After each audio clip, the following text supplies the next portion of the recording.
Guys, কি অবস্থা সবার? আশা করি সবাই ভালো আছেন। আমি অনেক ভালো আছি। সবাইকে স্বাগত জানাচ্ছি ব্লগে। ব্লগ না মানে ছোট্ট একটা ভিডিওতে।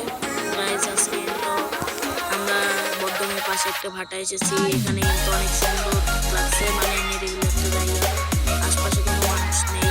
তাহলে মানে কয়েকজন মানে ঘুরতে আসতে পারে। কয়েকটা ছেলে ছিল, আমরা ছিলাম।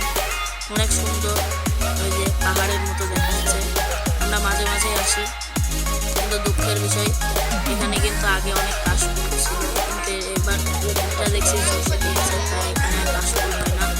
কিন্তু সব মিলিয়ে ভাটাটা কিন্তু অনেক সুন্দর। আমরা এখানে প্রায় আসি, আপনারাও চাইলে আসতে পারেন।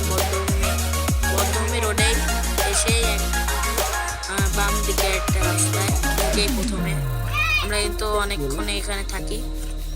মানে অনেক সুন্দর জায়গা। এখানে মানে ইট তৈরি করে, এখন কাজ বন্ধ আছে। সবাইকে বিদায়, আসসালামু আলাইকুম। আমার জন্য দোয়া করবেন, আমার চ্যানেল সাবস্ক্রাইব করবেন, একটা কমেন্ট, একটা লাইক এবং একটা শেয়ার করবেন প্লিজ। সবাইকে আসসালামু আলাইকুম, আল্লাহ হাফেজ। আমার জন্য দোয়া করবেন, প্লিজ সাবস্ক্রাইব মি।